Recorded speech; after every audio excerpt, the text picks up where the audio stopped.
চাঁদ রাত টু ঈদ। ঈদ মোবারক এভরিওয়ান, আসসালামু আলাইকুম, দিস ইজ স্নেহা। সবার ঈদ কেমন কাটলো?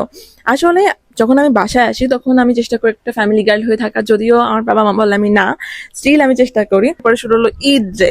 আর ঈদ ডেতে সকাল থেকে সন্ধ্যা পর্যন্ত আমি কোথাও যাইনি, কিচ্ছু করিনি। আমার বাবার সাথে হেল্প করলাম, নাচ গান করলাম, নিজের মতন করে নিজে টাইম কাটালাম, like me time after so long, and that was very good time with me.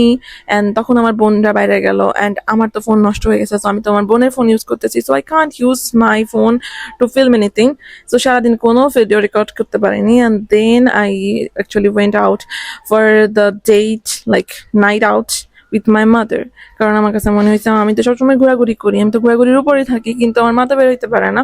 So আমি আমার মাকে নিয়ে বের হইলাম। তারপরে প্রথমে একটা দিদার বাসায় গেলাম, তারপরে গেলাম একটা তার কলিগের বাসায়। তার কলিগরা অনেক অনেক ভালো ছিল, তাদের সাথে বেশ মজা করলাম। অ্যান্ড দেন আমরা গেলাম রেল লাইনে। Actually those the things like relatives or colleagues তারা অনেক সুইট অ্যান্ড হাম্বল হয়। And then at that moment I feel like যে okay, I am not alone and I have so many people around me who can help me to grow more and who are actually supporting me, and they were saying mashallah মেয়ে কি সুন্দর।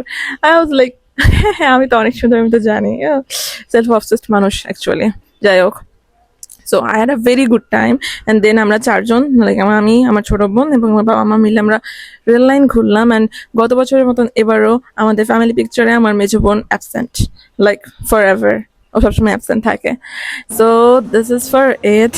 Happy Eid and spend some time with your family. যদি তোমার university student হয়ে থাকো, dude, এই time আর পাবা না, তোমার দ্রুত ভার্সিটি খুলে যাবে, নিজেদের প্রেশার শুরু হয়ে যাবে। So give some time to your family, and lastly is over. Thank you everyone, love you, bye bye.